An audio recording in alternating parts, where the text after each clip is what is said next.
Hello. Hi. So, uh, going to have a debate about utilitarianism, Mm-hmm. and we're going to debate bro each other till one succumbs to the debate broing of the other. The one rose down the hill, huh? The debate bro, the one debate bro should rule them all. I And guess so. yeah, so let's start. I guess let's start with you. Why do you think utilitarianism is the right morality? What type of utilitarianism do you follow? And Uh, yeah. well, I'm actually now writing a thesis on utilitarianism now. So I don't know how much specifics I would get into, but for the beginning, I would define myself as like an rule utilitarian generally. Something between act and rule utilitarianism. And the justification would be that um, from the factual basis of the world, I find that most intuitively closing morality and ethical system. Okay, so just so I'm clear, with regards to utilitarianism, you are trying to maximize utility, and I'm assuming, because you said it's intuitive, I'm assuming you're trying to maximize happiness and reducing suffering. Yeah, exactly. Now, in this context, is it for yourself, or for a group, or for society? It is from everyone who is able to experience suffering and happiness. So that would include animals. I don't know to what extent I would apply it to like lower animals if you are talking about fish. Uh, and of course, people, if there are aliens, I would defend their interests as well, and not plants or anything like that. But people outside the country you would include. Yeah, definitely, 100%, of course. Okay. Um, and why do you think? Sorry, you did say actually that you think it's superior. It's more intuitive than other more moralities. Yeah. So to put it in a more concise way, I try to. So morality is complicated, right? You can't really look into the world and find what we should do. You need to make those decisions yourself, or you don't make them at all. So what I think, what we are left with is kind of. I think that we should generally look at the world as it is. So we are going to play like a one language game where we try to find out like the reality of the world, however skewed it might be. And then we try, okay, so these are the facts. So what do we find like the intuitively most sensible and most consistent and most even rational, maybe you would say, um, ethical framework you might derive from that? And for me, that answer is definitely utilitarianism. I'm actually surprised that I haven't found like an exception where I would be dissatisfied with the utilitarian conclusion. So you might know like probably about utilitarian like monster. Do you know like that counter argument against utilitarianism that It's not imagine like there. I'm not sure if it's an argument. I'll use it here, but I'm not sure if it's an argument necessarily against utilitarianism. I think it's a It was used, I think, by Nozick or someone who used it like an intuitive, like it doesn't lead to sensible conclusions or something like that, if I there remember correctly. there are a lot of things in utilitarianism that other uh, philosophies perhaps mock utilitarianism, especially deontologists, um, because you can put utilitarianists on the spot and make them agree to ridiculously moral conclusions. That's Oh, typically yes. what they do. Yeah. Yeah. So exactly. So this is what. Yeah. So for them that would be ridiculously ridiculous, but for me I would not consider it ridiculous. So for the context, for someone who doesn't know, imagine that there is like a monster whose happiness and suffering is like 100 times more intense than like for people. So a utilitarian, right? If he wants to increase like the aggregative amount of utility, he would be able to like sacrifice the happiness of so many people to just satisfy that utilitarian monster, correct? Mm-hmm. I actually find that plausible. I think that it intuitively relies on some bad heuristic assumptions that we make about it. So I don't think that we can really imagine what it means to be like so much more valuable, like so much more intense happiness and pain compared to people. We don't really have a reference for that. So it feels intuitively wrong, but I think that's because of like lack of intuition, like lack of reference. So I would maybe put like a better example. Like, would you sacrifice like 1,000 fish or 1,000,000 ants to like not have someone stabbed in the back,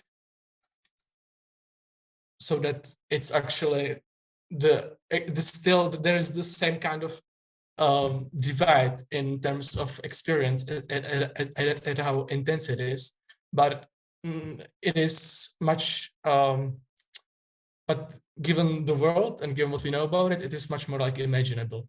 And I think most people even would agree that, probably sacrificing a lot of fish is fine, you prevent person. And that's what I would think you should say the same for like the monster and the people.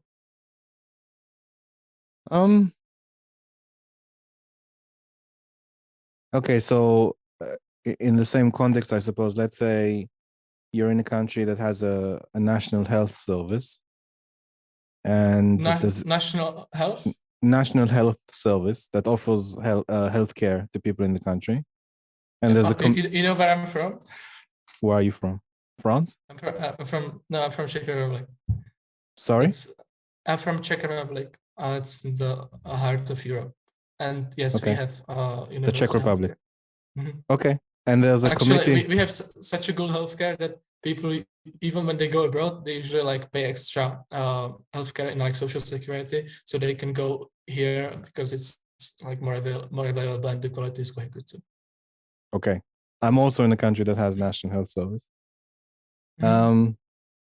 So let's say there's a committee that decides where to put resources, and they have a decision to either spend £1 million on one patient on a very complicated procedure, or they can help 1,000 people with £1,000 treatment for something mediumly serious. Like they won't die from it, but it will reduce a lot of pain, let's say. And I think consistently those kind of committees would choose to allocate the resources to the 1,000 people than a very specialized treatment for the one person. Yes, probably. But the problem is that usually the decision is not within the communities. The decision is in those who has those $1 million. And it's not usually those 1,000 people who need the medium care. So that's actually, that we would get into the critique of probably like capitalism and private property, and all the freedoms that we have and everything. Yeah, but yeah, sure. So I'm happy to agree. I'm happy to go into like the political aspects of utilitarianism a bit later. I'm just saying that if like there is a person or like a committee of people decide to take moral action, but in this case it's to do with healthcare and you know the typical utilitarian question, like if there's a doctor and there's one healthy person in the waiting room but 5 unhealthy people and each one of them needs a different body organ, mm-hmm. like one needs a heart, and there's one that's healthy, should you kill the healthy one and give the 5 organs each to the 5 other people and save those 5 other people? So these are, I think you probably heard that one, I'm sure. I would accept. I would probably say you should give it to those 5 people. Kill the person. Yeah, but this is the problem, right? Because it's really weird to think about it in those highly hypothetical contexts. Not because I'm not like hypotheticals or anything. I think it's very good to establish like principles. But if you were to imagine like a practical implications of it, there will be so many other utility affecting consequences that you will have to take into account. And so, for example, in reality, I'm not sure how that would even look like, but I imagine something like a doctor would have like kind of like an authority, like a red button, and if this kind of circumstance were to arise, he would like have a right to you might say kind of do like anything in a sort of way if it would save more people. So he could like take someone from waiting room or something like that. And I didn't think about the exact calculation of it, but I think that right existing, like putting this right into place, that action itself, that would like I think cause in a lot of like fear, quite a bit, and quite like a sense of dread every time you would go to hospital, and actually probably even a lot of less people going to hospital for this kind of horrific reason. Even So though is this the rule part of the rule utilitarianism? yeah, exactly. Even though the like exact benefit, like how does that actually happen? How often would that actually happen? How often would a doctor be able to tell, okay, I can reasonably deduce that this person can live, and I need like some other healthy organs or some other people to use that I am able to like operate in time and like find right blood type and everything. Like that seems like pretty rare. So Okay, let's look at it in a okay. different way. Those same 5 people in the waiting room and the one healthy Mhm. person, why is it necessarily wrong to let them die? I'm not saying that I'm suggesting it, but why is it necessarily wrong to let them die? Because when they die, they stop suffering. So you mean you mean to kill those 5 people? Why is No, it wrong? just let them die or let them die without pain. Why is that wrong under utilitarianism? Because once you die, you stop experiencing suffering. Yeah. You generally assume in most utilitarian like um kind of practical basis or practical sort of main ideas is that generally dying has a negative utility. I know that Can I there understand why? yeah, sure. I think that oh my Because god. if you say dying is a negative utility, then we're gonna have to go back to that utility monster. And if if you kill a million something for one utility monster, then there's a negative cost to killing a million something for one the happiness of one person or monster. Wait, did I say it has positive utility dying or negative? Negative. You said Now negative. oh no, yeah, I think that if you die, it causes negative utility. Yeah, Right. yeah. So I'm saying if there's a utility monster, and in Mhm, order to make the utility monster happy, a million somethings need to die, mhm, and a million times and the negative utility of a million something die is a negative outcome. mhm. No? Yeah, Yeah? yeah. Okay, so why is in general dying a negative utility? In what sense? Because you stopped suffering, so I'm just trying to clarify. Yes, yes, that's half of it. The Go on. second is that you stop feeling pleasure. So now what you do is to weigh them with each other, right? So you would be asking, well, given that the rest of life, that person would keep living, would the pleasures generally outweigh the sufferings he would experience in his life? That's just like the first, like the basic level of analysis, okay? And I think even answer to this question would be probably yes. At least if you are talking like in the developed world, which if you're talking about doctors and operating to save, like probably we are.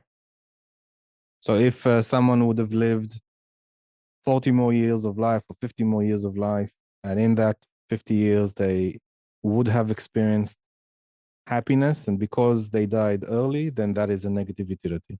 Yes, because they would have been able to experience happiness, but because of their death, it's not realized. Sure, they save some suffering, but I think that generally people experience more happiness than suffering, or Okay. that happiness is like more intense or something like that. Yeah. Okay. Oh, I guess we can talk about more intense happiness and more intense suffering, but Yeah. if so those 5 sick people, Mhm. if they get the body organ that they need, they may live for another 40 years. So together that would be 200 years of happiness. Mhm. But if the one person, if you kill that one person and take the 5 body, sorry, if you kill the one person and give the other 5 the body parts, there's a 200-year calculus of happiness. And but if you don't, then those will die, and you'll only have one. Let's say he will also experience, what did I say, 40 years, 40 years worth of happiness. But in this Okay. case, it's clear that on the utilitarian equation, you should kill that person and let those 5 people live. Yeah, something like that. But the rule says if you do that The in rule that makes one. it more complicated, exactly, because you would have to put it in practice with some action. So you wouldn't be talking about this like, should I sacrifice like one person to save 5? But you'll be asking yourself, should I make a legal rule that a doctor should have this privilege? And Just so I understand, who is making the rule? Because the premise of the utilitarianism was that it is intuitive. So is the rule Mhm. intuitive, or is the rule something you need to learn about from a group of people making it? Well, yeah. So this is what. Yeah. So I think you're asking, how do we know what in the end like leads to more utility? No, no. How, The point you mentioned, that utilitarianism, the plus of it is that it is intuitive. It is easy to understand. People pick it up naturally. no, It's that's not not what what I you said. believe. No, you said an example where like a community of like 1,000 people would vote like that they should themselves probably have like No, medium no, healthcare no. Hold on. than. Before we get there, let me explain again my position. So Okay. is it your position that the positive of utilitarianism is that it's easy to understand? So regular No, people, it's no, not I easy to don't. understand. No. And I think this will be the most interesting part of conversation if you want to get into it. I Okay. can come up with extremely hypotheticals, which I can stand up for and I can defend, which even mentioning them would probably get me, might get you in trouble. So I'm not sure if you would even want to put it on YouTube. Okay, but isn't there like an element where everyone can empathize with pleasure and pain, and that's why we apply to morality? Yes, everyone can emphasize with empathize, right? Yes. Okay, empathize with pleasure and pain, but I don't think that makes utilitarian ethical system intuitive, uh, because the way I see human moral intuition is that we have like a very like a complex set of irrational, inconsistent rules that sometimes like prefer some vague idea of justice. Um, sometimes it goes towards like the utility, like happiness, suffering. Sometimes it goes towards when you did something wrong, you like deserve to be punished in a way. Sometimes it goes like into equality. Right. Okay. So Sorry. I understand. I can mhm. accept that there may be cases where it's more complicated from what you're saying. Is that accurate to Yeah, based yeah, on? yeah. I But don't think but utilitarianism is an like intuitively intuitive system. Yeah. is it not? Don't you think that like the majority of the time it's intuitive and sometimes it's more complicated, or is it complicated in general? I would say that it is not intuitive unless you want to take those positions that already coincide with your other values. So those of equality and justice. So now we're mixing utilitarianism with egalitarianism. No, I'm saying that, like, let's say that there will be a person, right? And he wouldn't be like philosophically like knowledgeable or anything. He's just like normal moral agent. And I would ask him, hey, would you consider this right and wrong? And I would expect that he would generally agree about some utilitarian moral rule if it would also coincide with some ideas of justice and equality. Hold on. I think that okay, so let me make a distinction here and you tell me what you think is accurate. So is it the case that utilitarianism is something that you need to study? You need to go study somewhere and people will teach you what is moral and what isn't moral based on utilitarianism? Or is it the case that people have an inbuilt moral system from their culture, their religion, their society, and that may or may not be utilitarian, but in some cases, or in most cases, it does comply with utilitarianism, or no? So the distinction here is, if it's not intuitive, do you need to study it, or do you absorb it from society? I would agree with the former, that you need to study it, and you would make like quasi-scientific like process for calculating utility, and you might connect it to some political system. We might get into it later, but I don't think it is intuitively comprehensible generally. No, I would not agree with that. I think that generally I would be against people who are just thinking like who are just like normal intuitive moral agents. I think I would not agree with them. Okay, so could there be a situation where many different people, many different utilitarianism have a different take on one event? Some will say it is moral, some will say it's not moral. Yeah, of course. Yeah, and yes, this is very true. And this is like exactly like social sciences, right? The more complicated it gets, the more a phenomena gets intense, like more difficult to compute and to define and to prove. Then you get like more disagreements on the academic level as well. The result is not to just say, well, people just have different ideas, so like whatever. But there should be at least, like some main ideas, some attempts at prove it, and then there's just going to be some disagreements. That's okay, but we're going to argue over it academically, and then decide whatever we decide, kind of like we do it like even with social sciences and everything else. Okay, is ultimately the goal of utilitarianism that at the end of the day, the actions that we took have a particular consequence, and that consequence is more happiness and less suffering? Exactly. So consequentialism in a sense. Mm-hmm. The version that I hold would be a bit more language based. I don't know if you would get into it, but I'm happy defending utilitarianism like the normal in general. Yeah. Well, why don't you defend the concepts of equality and justice, or social justice, in the context of increasing happiness and reducing suffering? Oh, so you think that if I would defend equality and justice, that action of like defending it and being pro it would like lead to more utility? Well, you raised it, so I'm gonna let you can take it in the direction you intended it to be taken. Mm-hmm. You mentioned it as a value, yes? Yeah. Okay, so why don't you expand on that? Like equality and justice as a value? To increase utilitarianism, or is it something that's the rule part of rule utilitarianism, that if we follow these rules, the result will be more happiness and less suffering? I'm not sure what you mean exactly.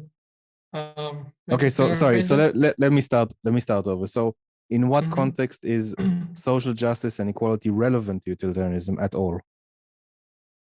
I think it is highly detrimental to utilitarianism, and I don't think we should promote or use these concepts in utilitarianism.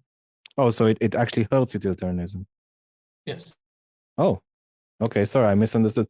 Why do you say it helps utilitarianism? Of course, there's always going to be. I would have to say this after everything. Okay, of course, there's going to be probably some context where I would be okay with that. Okay, of course, because that's what it's about particular circumstances. But like generally, and to make some like strict or like more like practical prescriptions, I don't think we should have.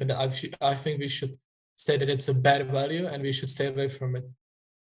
Okay, can I ask for an example where it could be detrimental? Values of utility of equality and justice. Yes. How is it detrimental? Or in what scenario would it be detrimental? Okay, so I think it would be nice to be like very practical with this. So let me think. Like let's say that society, the way that it is structured, probably benefits as a whole, like that it produces more utility from some kind of inequality. It means if some people have of something more and those people that have something less, they have something to strive towards. Like this would be part of me like defending some capitalist aspects. And so this, you can see this inequality, this social system as overall like making, producing more utility in the society. But if you would promote equality, then you would actually decrease overall utility to make people more equal. So I think the good example would be like let's say people like getting even like a social and economic benefits, for example, for the job they do. So I don't think you should be getting the same social and economic benefits. You should be equal. If you are like working in like a coal factory and being like a manager who's trying to get around the government regulations about climate control, compared to someone who, let's say, studies some scientific theory and tries to come up with some practical examples about the world or what we should do or anything. Yeah. So it's interesting. I think a lot of, I mean, to be honest, I haven't met a utilitarian or even anyone else that doesn't well, except people that follow what I follow, that doesn't put egalitarianism somewhere in them, especially in the context of utilitarianism, in the sense that I can give an example that a poor person doesn't have enough money, therefore they're suffering. A rich person has too much money, therefore they don't need it. And if we take money from the rich person the poor person has less money, so when they, let's say, consume something, they only have one util of happiness from that consumption, whereas the rich person, they can only consume so many utils and the rest is wasted, in a sense. I don't agree with this, but the rest is wasted. You don't agree with like marginal utility? I don't agree that it's consumed. I don't think that's what's happening. So you would agree with marginal utility, that the more you have, the less utility you gain from it. I agree with marginal utility. Okay. So, for example, I don't think that rich people can consume all their money. I don't think that, in a sense that it's even very hard to spend it all. Some of the richer people spend all on something, like there just isn't that many options. I believe that rich people, the vast majority of the money is invested in something productive. So it's not consumed, it's producing something else. It's invested in a company or a company that owns a factory, and that factory is producing something. They're not consuming that money necessarily. But in this context, it's assumed that the money that they have has to be consumed. It's not consumed, or like there'll be a marginal utility, as you mentioned. So at some point they it's not as beneficial as taking that money away from the rich person and giving it to 1,000 poor people, and then you have more utility. So typically, utilitarianism and egalitarianism in the context I've mentioned is very common. So you're the first person I've seen that has not gone through that process. Oh, yes, and I agree with you in that example you showed, and that is true that in that sense it's going to coincide. But um, oh my God, how do I put this? I think I could illustrate it better with some more radical hypotheticals, Okay. but it's just there are so many ways in which it doesn't coincide, and therefore I don't think we should promote it. But in that case, which you presented, I would agree that it does, yes. So in this case, where a rich person has less marginal utility from the consumption, you would agree to take money from the rich person and give it to several poor people. That's not what I would do with No, the just money. you tell me what you would but do. but if you put this as a general option, then I would give it to poor people.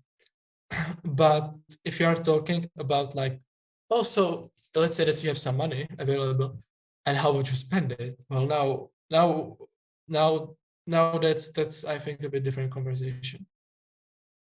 Okay, so how would you well, let me just ask you this. How would you maximize utility in a society? So right now, if I had like resources, economic and social, You have a what would I magic do wand. to increase the most amount of utility in the world? Yes. The world, not just your country, but the world. Yes.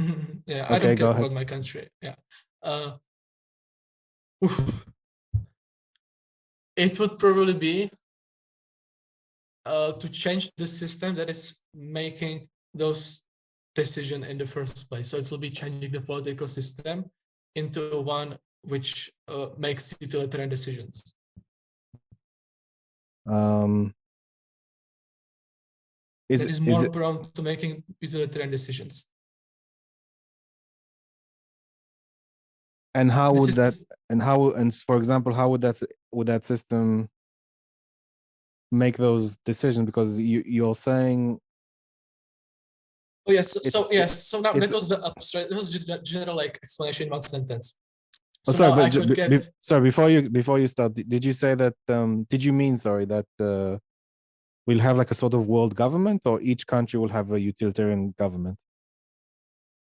So now, if you want, I can get into explaining how I would see that ideal political system looking so far. Go on, go ahead.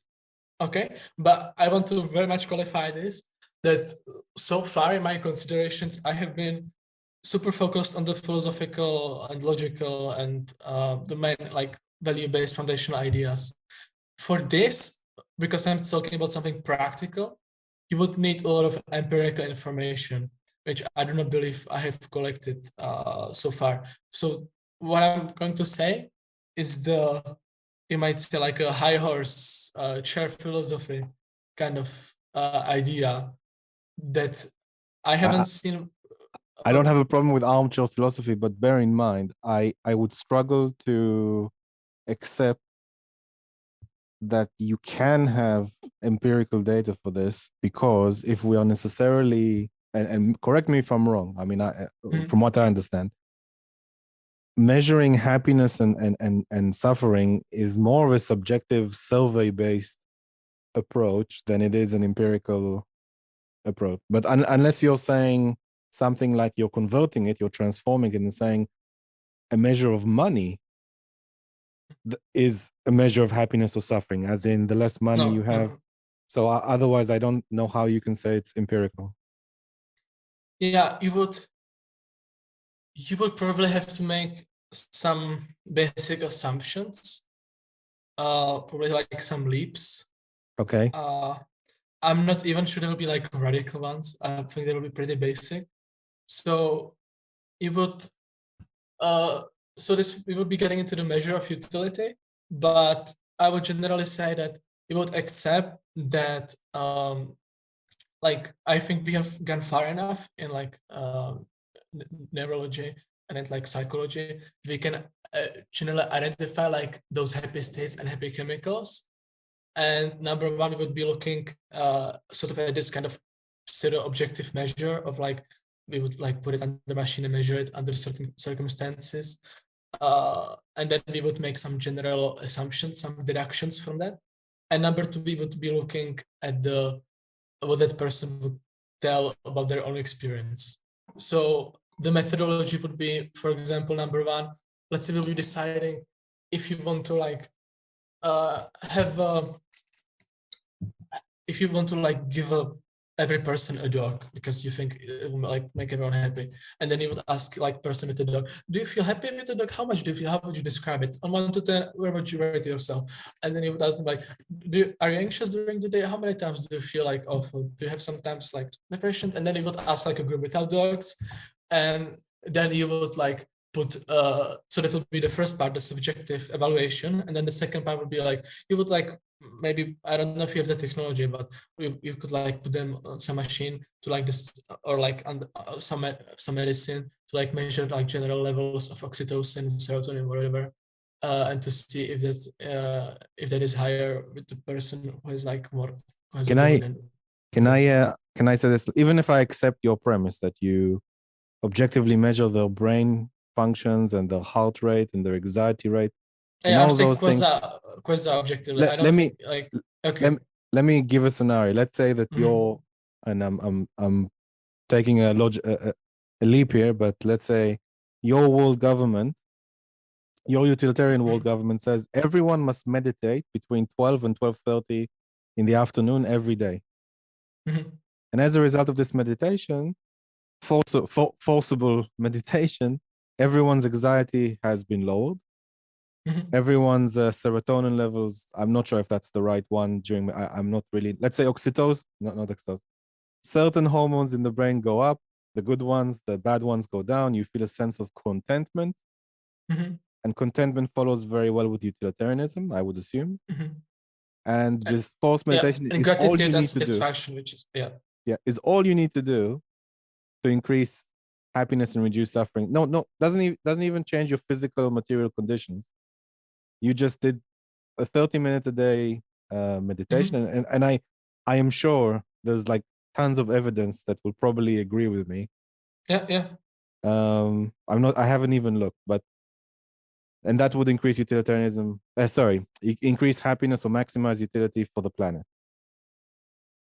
Yes, and I'm going to swallow the pill. This is one of the radical hypotheticals. I can think of even worse ones or the more radical. I don't think this is that radical, but yes, I would agree in that. I think that I would be fine with government enforcing that. A government enforcing, isn't there some kind of rule saying Yeah, of don't course. enforce people to take meditation or something? No, you would of course go into, well, okay, so if we take this society, would we want government to have this power?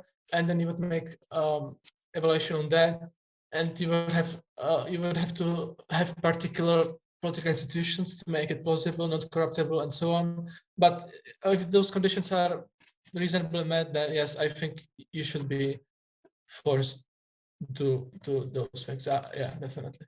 Okay, so let me bring a question from my philosophy and ask you Mhm. why should you force people to do your definition of good?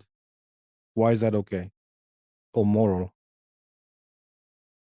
Well, that's a very good question, by the way.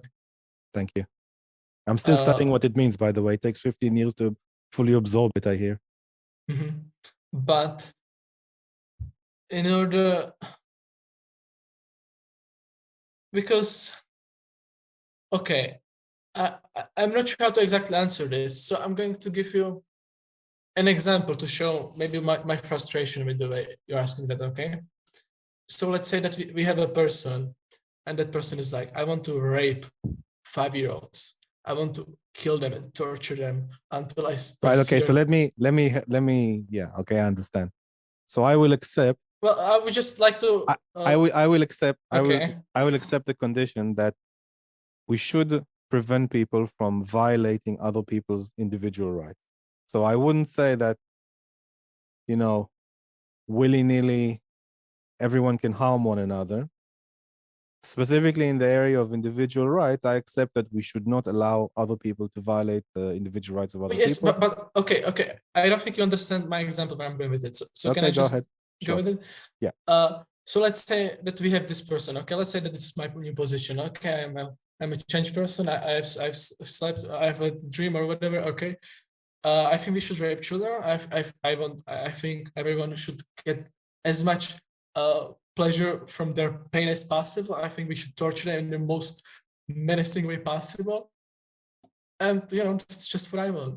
And then you would say the opposite, and I would then ask you, why do you enforcing your sense of goodness onto me? Why are you saying we should not do this? Because you're actively saying that's no, we should not do it, right? You're not saying, like, I don't know about what you want. You're saying like this is exactly what we shouldn't do. So you're making like an active moral assertion about a source of action we should take. And then I can take, well, you're enforcing your sense of goodness on me, right? So I would say this. The premise of we should not, why is it moral to force people to do your definition of good is, and to some degree, they're not forced, they can force you to do what they want either. So neither of you should force one another. And in that kind of situation, it's not just you against the world, it's you versus the world plus everyone else versus you and versus everyone else. So if no one is allowed to force one another, including bad things, but also including their definition of good, then no one can force one another, and then you won't have the situation where, well, I think you should do this good. I said, well, I disagree. That's a good thing. But you want to enforce it, right? You want to enforce non-raping of children and everything. So you are in a position where you are actively enforcing a certain moral foundation, right? A moral principle. Yes, the moral foundation is don't force. So if someone initiates, let me like give you a contradictory statement. If someone initiates force on someone else, then it would be moral for you to retaliate force and stop them. Mm-hmm. So we agree with the general framework that we should enforce it, that I want to enforce it in the same way that you do. We disagree at the main principle. So your main principle would be that I want to enforce the non-violation of some basic autonomy, of like some basic happiness, right? And I would want to enforce anything that decreases utility. So now we don't disagree at I don't want to force our goodness. Like we are the same at that. We both want to do it. We are just disagreeing about what we consider to be like the main foundation of goodness. Well, but hold on. It's more the case that you have some definition of goodness based on your philosophy or in this case utilitarianism, and or other people may or may not agree with it. Maybe can I just, I know this is like very frustrating to debate, I understand. Maybe what if we would agree on this? Okay, how about we take it from like a different angle? How about we look at the world and we make some real true statements about the world, and then we make some intuitive judgments on what we should do. So would you be willing to do that?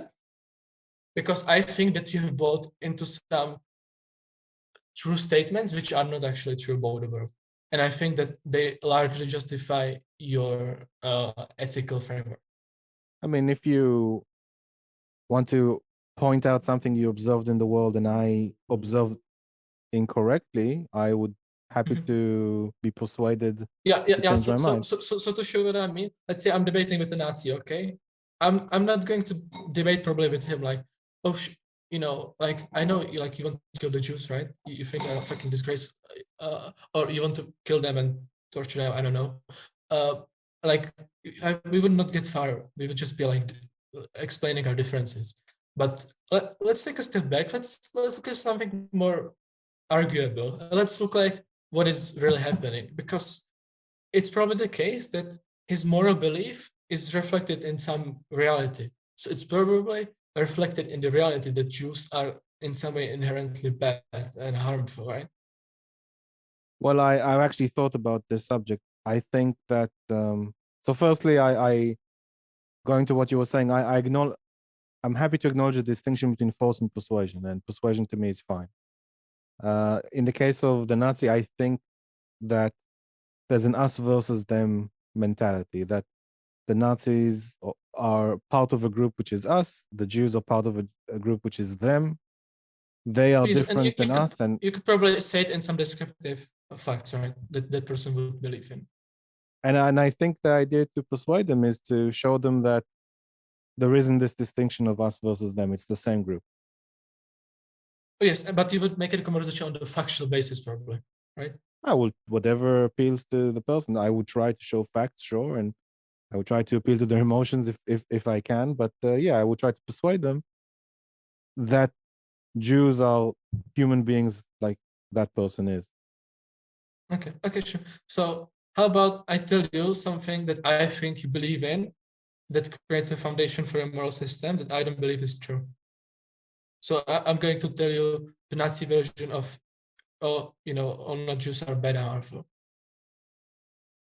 Sorry, I don't understand the question, or what are we, in what direction we're going right now. So how about I think that there is something that you believe in that I think is wrong, that is the foundation for your moral framework, or for what you Sure, I believe to mean, be if you moral. if you can persuade me that something is Okay, wrong, I will listen I to it. think so. Now this is, I'm getting on a bit of a hot stove here, okay? Because this is, I'm, you can easily like prove me wrong, make me look like an idiot.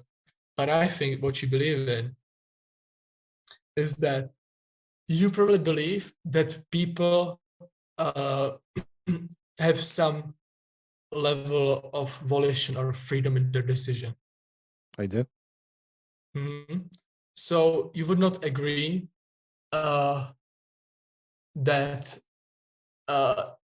let's say, if you give person freedom, or if you don't, uh, let's say if you force someone to do something, or if you give him freedom to do something, they are like fundamentally different. In one option, you know, he's deciding, he's doing something actively, and in the one he's not. You would say like that's like on the real, on some real basis, it's some like real world factual context that's like fundamentally different, right? Yes, if you use force to prevent someone to take certain action, then they can't use their reason to plan or take actions in that direction. You're Yeah, preventing they them cannot from doing it. use like their will, right? Like their yeah, you probably say it. Yeah, sure. Like their will. Same Yeah, point. so I don't think that this is simply true. I believe that what we know about the universe and the world, the reality is that people are wholly determined, and there might be some element of randomness, which is still not anything coming close to will. So I would believe in like a purely deterministic theory of mind. Sorry, you That don't believe in free will. yes, that your actions are the result of um, exchanges in your chemical brain that are that you have no control whatsoever. Okay. So what I would see, the forcing someone to do something and giving him freedom to do something, I would see like just like different kinds of stimuli reacting him to lead something. I would not see like a fundamental difference as like you might. Like I don't see like I'm like taking his will away, you know. The result of his action is not by his will anyway. It's on Okay. some process. Is it the case that let me just make a distinction so I understand better. Is it the case that because people have previous motivations, so for example, every biological creature needs to eat and drink to survive, and because they have these motivations, they are No, it's they it's don't not have just free that. will. No, it's not. No, it's not just that. It's that uh, So we're billiard. So in the sense, sorry, let me ask in a different way. So our neurons and brain chemicals, in a sense, are like billiard balls on the table. One neural ball hits another neural ball, Yeah, and yes, we react that's in a more accurate. Yeah. predictable way. Mhm. Okay. So we can actually analyze those processes. Okay, so we can But, actually but see wait, that. I rather not talk about this, and I'll give the reason, because I think it's a debate. It's a debate within a debate, essentially, and I'm happy to discuss it just on another topic. Is it so? I don't want to depress or deflate your enthusiasm. Can I ask one question, and then could we move into the political aspect of utilitarianism? Sure. Is it, in utilitarianism, is it the case that people have to help other people, or people have to serve other people, like in the sense of let's say, religion encourages you to help other people and serve other people that need help? Do we have this in your utilitarianism, or not really? Like help the needy and stuff like that. Um, I want to say yes, but I'm afraid my suggest answer that I will not that I will not agree with. So of course, as a utilitarian, of course, increase utility. That's it. But I don't think that the actions that you should take would be helping the poor and like sending money to charity or something like that right now. Why would that not be increasing utility? Because that's going to come back around to what I said, is that I think that the way you increase the utility the most in this world is that if you try to change the political systems, which makes those decisions in the first place. So to make essentially the decision-making systems more utilitarian prone. So it might even be something similar, like investing. Actually, I understand what you mean. But let me ask you this question, right? If you try to change a system, let's say you spend your whole life trying to change the system, but the system never changes, versus if you give 10 euros a month to a charity, which one has more utility? Of course, in the consequence, you would say that the one person, given some amount of money, but this is judged in hindsight. Number one, and number two, you're not even judging whether he should have done it. Why is it such a? Why does we have to go over the biggest and most difficult goal to be utilitarian? Because this is basically the point of view of activists versus policymakers. So like why do we have to let's say, why do we have to tear down capitalism versus let's do some policies that help the poor over here, and we incrementally get to a stage where we want? Why does it have to be this big target or nothing? Well, I'm not that much against capitalism, but sorry, I didn't say you were. I'm just yeah, like giving yeah, example. I know. I'm just saying. So I think that the political system that I would be currently in favor of would lead to such an exorbitant, how's that word? Yeah, sure, it's fine. But Exuberant we're all amount. foreigners here. We don't correct each Yeah, other's yeah. pronunciation. A huge amount of utility. It will be such an increase that even if the likelihood might be quite low, I still think that there is reasonably enough chance for that to happen. I think we should do it. So number one, I think it's reasonable. I think it's still quite unlikely, but I don't think it's like crazy unlikely. And number two, the consequence would be so intensely huge, so like massive. Okay. Can I ask a different question? What if you spend most of your life trying to change the government to be a utilitarian government, you succeed, and then 2 years later or 4 years later, the government changes and that government is not re-elected? Like they said, we tried it didn't work out, we continued. I would not be in favor of elections, but okay, you got me there. But no, sure, you can say that it would dissolve in some other ways, right? Like Okay. invasion or internal struggles, whatever, corruption, in many ways. Well, I mean, of course, then I would say that is unfortunate, but number one, that doesn't necessarily make my actions like wrong. That I might have calculated the utility even well, but it just didn't ended up being the case. That just sometimes happens. You know, you're acting on probability, but that, you know, like that's just how it is with trying to make a world a better place. Sometimes it doesn't work, sometimes it does, and you Well, just try it. You know. I studied. There is a branch of economics that studies government behavior. It's called public choice theory. And or basically the idea is that politicians are rational actors just like people in the market, and then it evaluates behavior based on this premise. And let me put a Maybe. scenario to you. Yeah, so you spend 40 years of your life or 25 years of your life, you get the government you want, they're in power. Then, you know, they try to pass certain policies. Sometimes they get a majority of votes. Most of the times they don't. Again, I would not have an electoral system. I would Well, not be in favor of democracy. just bear with me. We currently Okay. only have democracy. I'm not sure what other options we have. Certainly not with you know, if you want to be elected, that would be the way to elect your government. And then I was just going to say that a lot of compromises have to be made. So some of the policies do come through. Some are compromised, and some not, or most not at all.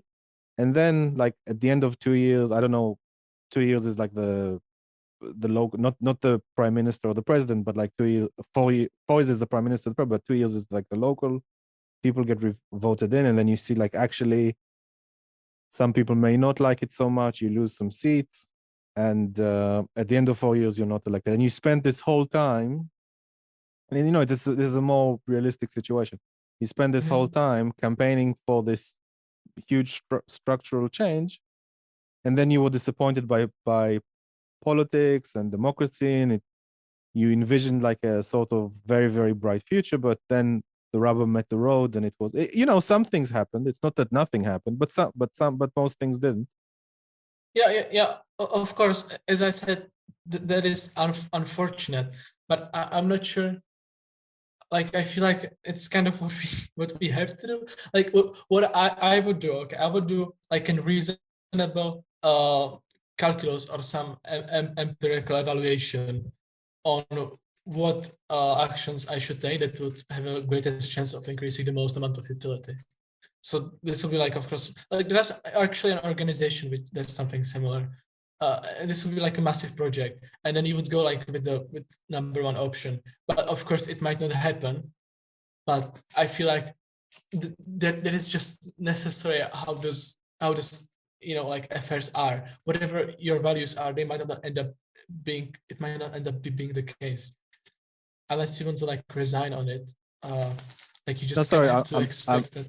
I mean in terms of putting all your eggs in one basket. Like, why is it you've said before that you would get you get like considerably more utility if you change the government, right? That's what we should focus on. Focus on, and you know, to be fair, that you're not the only person saying this. A lot of activists are saying this. Like, for example, the people I discuss with that don't like capitalism, they're like, look, we want to change the system. And I'm like, look, you know, you can open your own co-op, you could fund these things, you can do these, that. No, it's changing the system or nothing. Otherwise, there's no point. And you're necessarily not the only one. Not that Well, I'm saying, I wouldn't, by the way, hold a position like it's all or nothing. I would well, say again that I'm slightly practical exaggerating.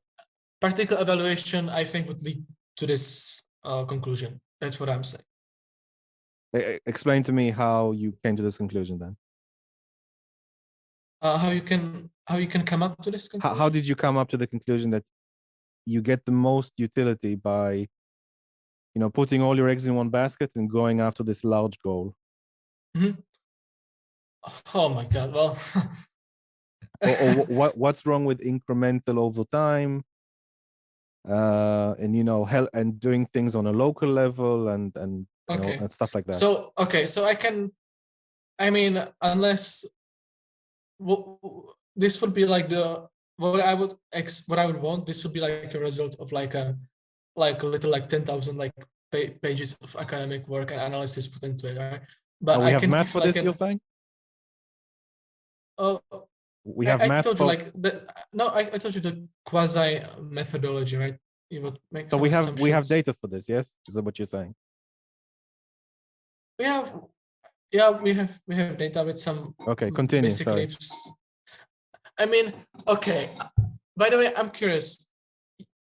If you're not even willing like to accept like the methodology, then I'm not sure how you can even like justify like claims like that uh, like ants are like don't have experience or are more or less valuable. No, Uh, I'm not sorry, let's do this. okay, okay. I accept, let's say I maybe somewhat skeptic, but go ahead with the methodology and go ahead, sorry, with the data and explain to me why the conclusion is we have to make a really big change Okay. and not something smaller. So I'm not going to tell like I'm not able to like do like full analysis, of course, right? So I'm going to like a good example of like a typical kind of problem and why we would need it. Okay, would it be fine? Yeah, sure. So let's look at climate change. I've taken actually some classes on the um, development of or it was I don't remember, it was in Czech. Well, the way that we make our economic development and growth in our society, and that it Oh, this is is an area I know a lot of about as well. Go on. and that it is actually in economy it is called like a sustainable growth, and that is actually like a nonsense. Like it's physically impossible to sustainable growth. And Physically impossible to sustainable growth, economic growth, yes? I disagree. that is physically. You I disagree disagree. with that? Yes, absolutely. Okay. Well, I don't know if I should ask you why, but I feel to be interested. I'm curious. How do you think sustainable growth on this earth is possible? So you're saying the earth is finite, has a finite amount of resources, and in order to have economic growth, you need to get those resources from the earth, yes? Is that accurate? Well, that's not what economic growth is about at all. We actually, in 2019, there was sorry, not a paper, there was a news article that came out that we're using less energy, less paper, less steel, and we still have in the US, and they still have economic growth and the reason is economic growth is not based entirely on resources; it's based on human innovation, and human innovation is infinite. Okay, so then you would make an assertion Yes. that over the next millennia and thousands, maybe millions of years, we'll be constantly able to innovate to the point where we will be able to like get out of those finite resources more and more, that we will be able to sustain this growth like basically forever. Absolutely. And not only that, there's been research that when we run out of particular minerals, let's say, we find other minerals that are better and we replace them. We have a situation now, for example, with cobalt and lithium batteries and how cobalt is mined in an unethical way. And people are finding ways of replacing cobalt with something else. And in fact, I think someone made a bet for a 10-year period. I forgot, there were two famous economists, I believe economists, said that the other guy told the one professor told the other, get a basket of minerals, and in 10 years' time, every single one of those minerals will be cheaper to source than it is today, and for like, I don't know, for like $1,000 bet, and the guy won the bet. So yes, I mean we haven't even scratched the surface of what we're able to do, and it's certainly human innovation is the focus here. It's and around human innovation, economic complexity. Have you read the article, The Great Enrichment? No. So there's an article by a famous economist called the Great Enrichment, which she looked into how we got rich over the last 200 years. Like before, we had like a period of like the vast majority of humanity was dirt poor. Only like a handful of kings and queens were rich. And then in the last 250 years, we popped out of thin air all this huge amount of wealth. And why is that? And it's largely to do with ideas and innovation. Yes, but what you're saying is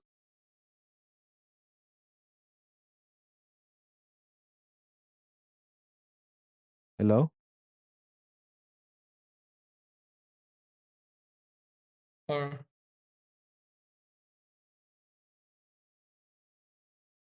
okay. Hold on, can you hear me? I think I didn't change anything. Can you hear me well? Yeah, I can hear you. Can you hear me? Yes. Yes, continue, please. Okay.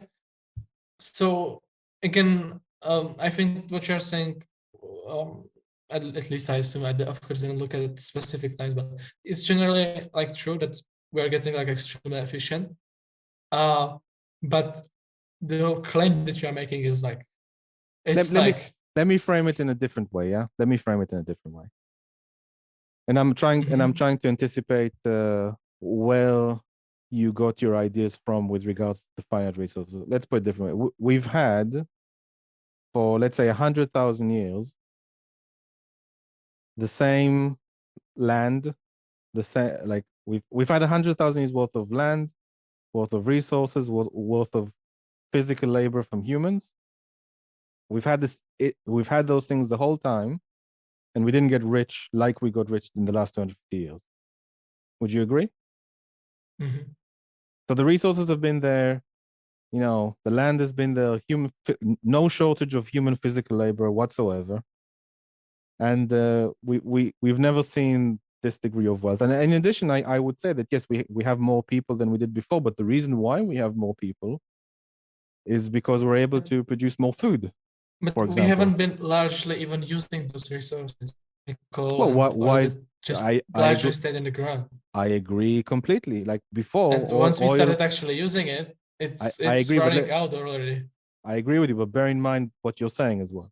Before, oil from the ground was this black stuff that was icky and sticky and gets your clothes dirty, and you don't really want it. And then when they developed like the internal combustion engine, now all of a sudden dinosaur juice is super valuable. Okay. Right? But before it was in the ground, we hated it. It was terrible.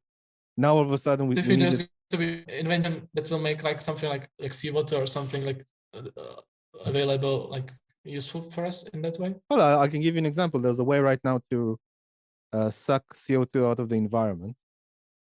Sucking what? CO2 out of the environment. And that I know for sure. But there's some people saying that in the future, the CO2 that is sucked out of the environment can be used for fuel. That's a bit. I think.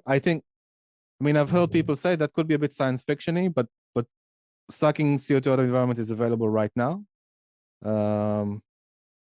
And some people are saying, it's not efficient enough yet, but we're doing these things, we're innovating, and wherever we have a shortage. That's the problem, right? How efficient it is. If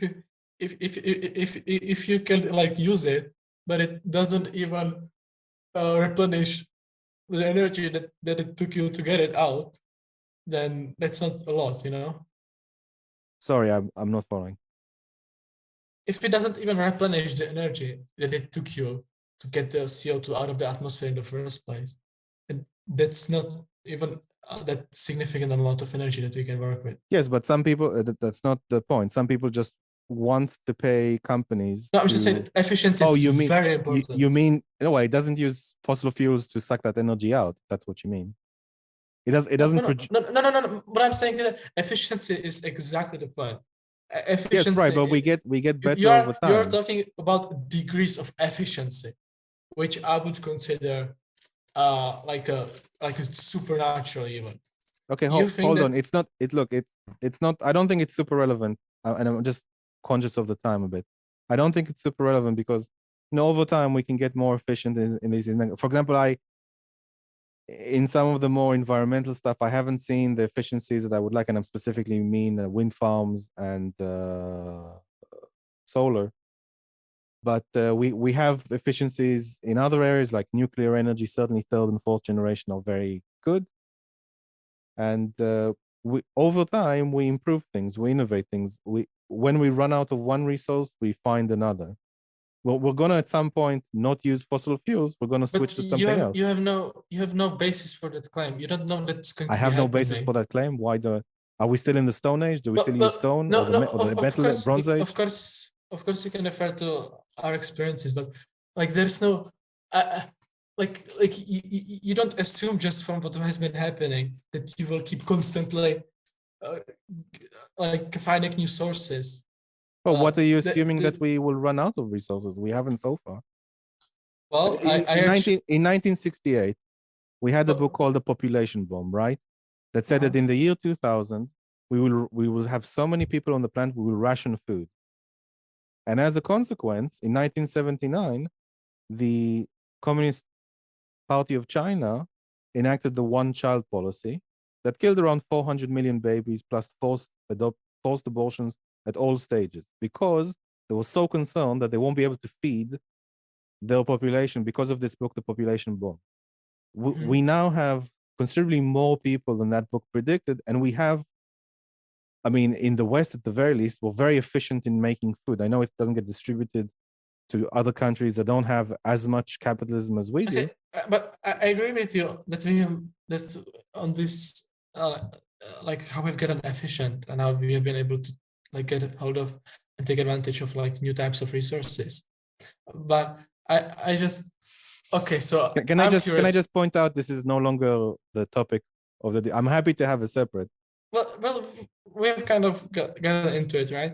But I do need to kind of like okay, ask your question, but I'm gonna okay. like I'm just going to. How does it make you feel that the current people responsible for making these kinds of evaluations about the sustainability of our Earth?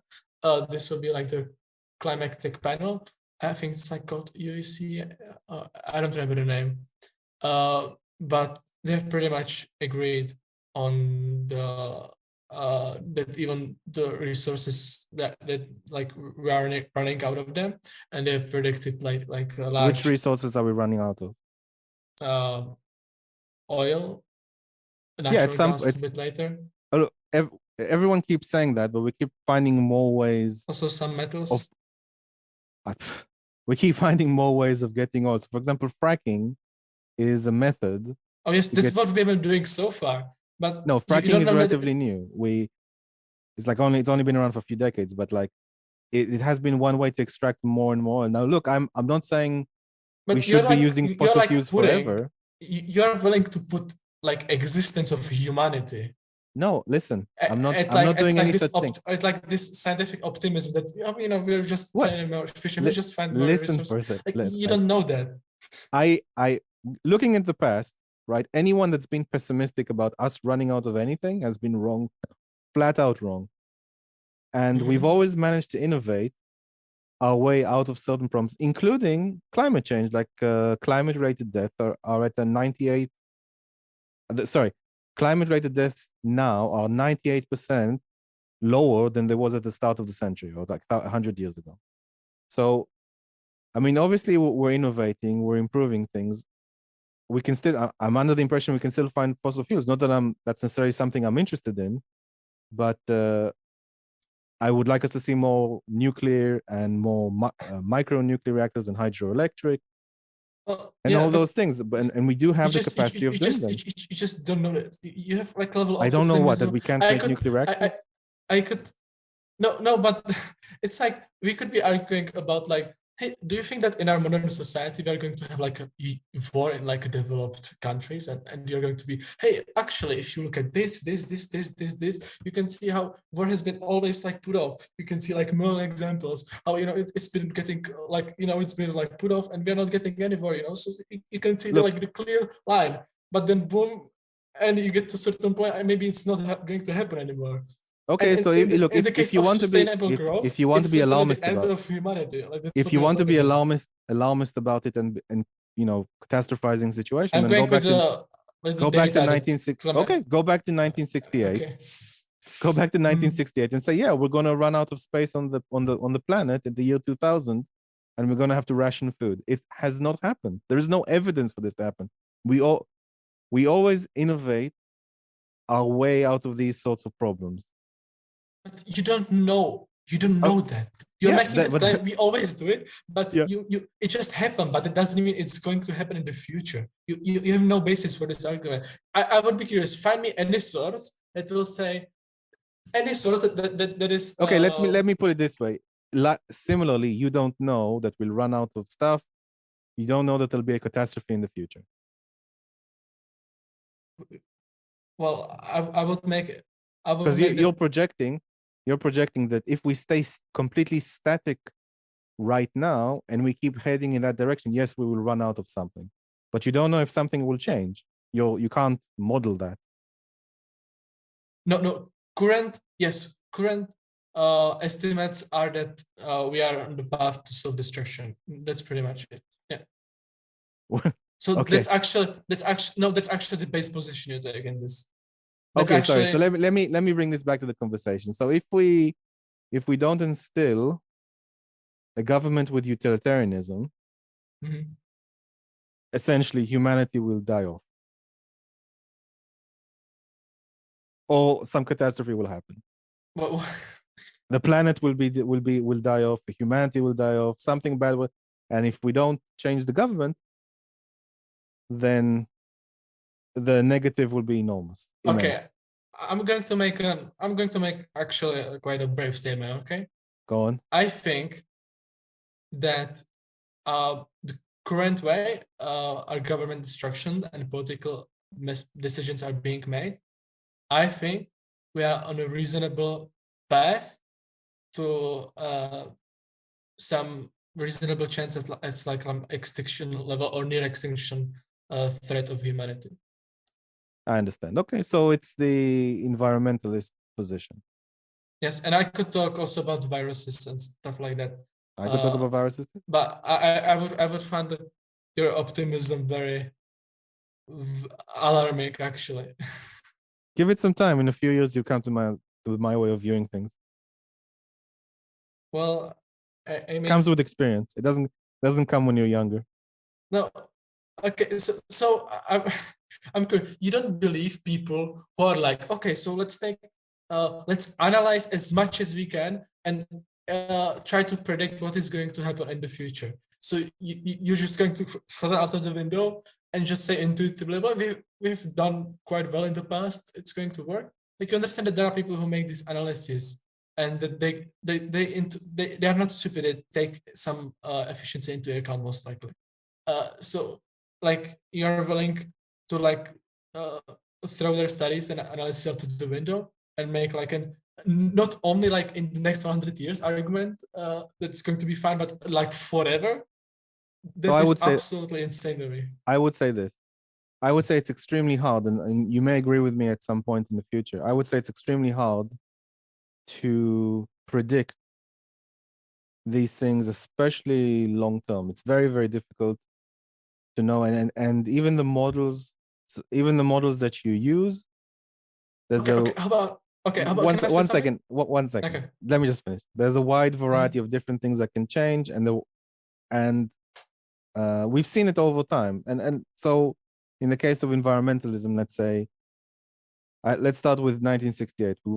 I've said that. So so in the I don't want to get into Sure, but let me give you an example of I know modeling. that argument that it's been okay, actually a different argument. There have been some surprising new different argument. In the 1970s, we still had climate change issues, but in 1970s it was global freezing. In the 1980s, we had global warming. In the 1990s, we had acid rain. In the 2000s, we had Al Gore saying, any day now. In 2012, well, I wouldn't take his political statements. Sure, no like, problem. I'm just no problem. Economic. Fine, no problem. In 2012, 4 more years and the entire ice shelf will melt. 2020, we have 12 more years before something catastrophic happens. And so far, we've been innovating our way. And by the way, richer and richer countries have become more greener, right? If you all go over 4,500 GDP per person, the country itself becomes more and more greener. They plant more trees. They're interested in more sustainable forms of electricity They and got energy and stuff like that. greener, but also they are making like more production. So overall, Sure. I don't think that's actually true that they're like overall more greener. Overall, Oh, but they're I want still I want less people greener. I want people to produce more things. Right now, for example, we have 3 billion people that have access to energy, less energy than a refrigerator light. Of those 1 billion have zero access to energy. And let's take the continent of Africa. If they don't have access to energy and abundant energy and cheap energy and reliable energy, they're not going to come out of their economic situation. They're not going to be able to build infrastructure. I'm a utilitarian. I care about this, of course. Okay. But okay, I just maybe I will take this again from a different angle. Okay. I really do have to go in a few minutes, but go on. Okay. So let's say that we are not sure if in the future we are going to be able to find a super efficient ways and new resources to like constantly grow and keep our economy super consumerist. We have right now. You can probably agree with that. We are not. We have sure right that, now. Well, but in the future, in the next 100 years, you're not really sure that that's going to keep happening. You're not sure about that. That you have to agree to that. We have right now we have nuclear power at the very least, if not other forms of power. Yes, but that in we can the future, grow our you're not sure of that, right? You don't have. What am I not sure of? And that's going to be happening in the future if we want to such a large extent. If we want to build nuclear power plants and everyone agrees to it, why not? Why can't that be the answer? Even for the next 150 years. What nuclear? Solar energy, nuclear energy, wind energy, hydroelectric energy. Why can't we move away from all other energy sources and use It's not just energy. What you're talking about is like we are getting rid of like materials for basic sources. Oil is running out, coal, then the metals are going to run out, and the energy is not going to cut it, just energy. And those energy producing look, I honestly, like I don't agree. I don't agree that we're running out of materials. I don't agree that we're running out of materials. Well, there are finite amount of materials, so and we keep finding different ones. We haven't even scratched the surface of the planet in terms of materials, and we're not even discussing, capture an asteroid and get all the rare earth materials from it. We're like, there's so many ways of getting resources. It's just use your imagination. Let me just end on this. I'm using facts and data.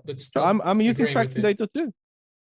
And trends. You're using models. You're using models. Your data doesn't say what you're trying to say. My data does actually. No, hold on. I'm saying you can't argue that these models are accurate by any stretch, especially the further you are in the future. You have no idea that the complexity of making these correct, even semi-correct arguments. And I'm giving you past trends and saying these trends will continue in the future. We've always solved these problems. At the very least, I have historical evidence to say that we've always solved these problems. But let me just end on this. Let me just end on this. I would rather young people like yourself focus on solving very specific problems. So, for example, if you go to school and say, I want to make a AI miniature submarine that goes to the bottom of the ocean, picks up a piece of plastic, goes to the top of the ocean, to the top of the thing, puts it in a bin, goes down again, picks up a piece of.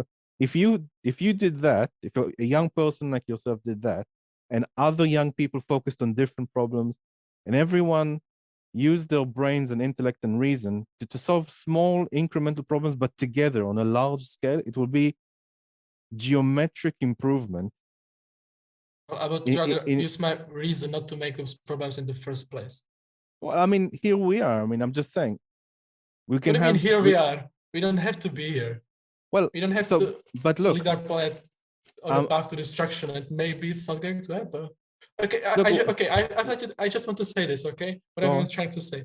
Sure. I'm just going to say, we cannot accept this optimism that we are just going to find it. Of course we can. We should all be optimistic. Wait. No, that's not how reasonable predictions into the future Life is work, good. okay? So what we would do is we would do Yes. like a reasonable evaluation of the possible consequences. So we would say, okay, so let's say there is like a 10% chance that we are not going to be able to get sustainable. So what No, is I think that's a very high percent. Okay. Look, I understand Okay. you're saying risk. So I You're just saying want risk okay. management. Let me just finish it. Okay, please. Let me Sure, just go finish ahead. it. So let's say that I'm going to make a super extra failure. Okay, I'm going to say that there is like a low chance that we are not going to be able to be sustainable. Okay. Well, then we need to speak to Well, Elon Musk. if that happens, we need to speak to Elon Musk to get off the if planet. that happens, Yes. you are literally putting like the existence of our species and an entire planet, possibly on a conscious life in the universe on the line. Do you If realize my plan doesn't work, if what I say is wrong, then we just have like less development and like less people will have like better lives and we will not be like as super consumerist and as super happy as we could be. But if what you're saying is wrong, then we are literally like become extinct. So I would rather me be wrong than risk you being wrong. Look, I don't think anyone is interested and anyone has any incentive for the planet to end, right? So I don't know. It's going to happen, of course. Let me just say this. I don't think there's any incentive for the planet to end. In terms of like, there is no like.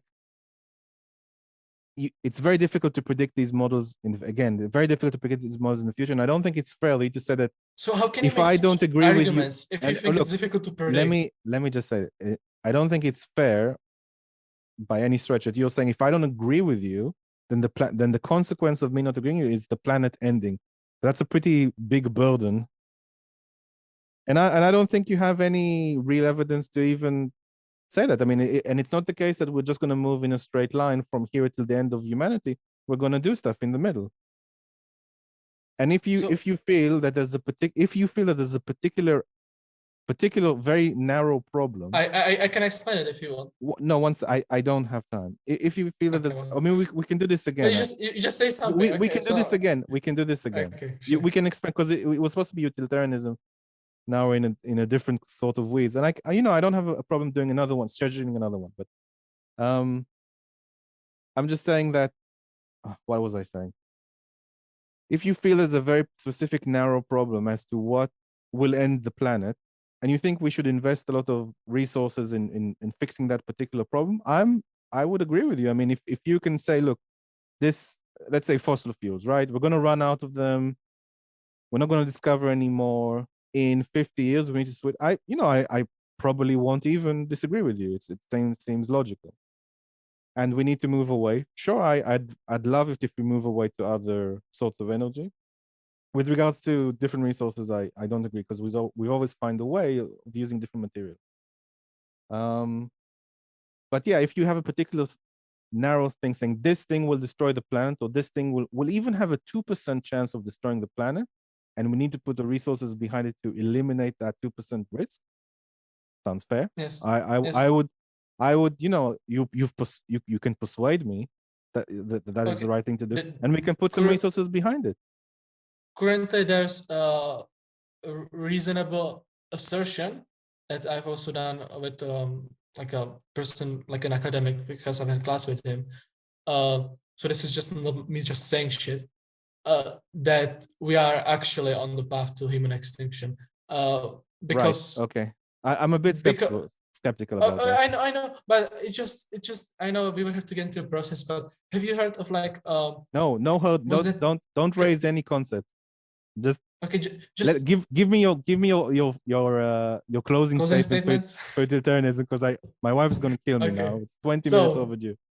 To put it all into one basket, okay? Yeah, we can have everything we've talked about. We can have a different time about these environmental issues later. Okay, go ahead.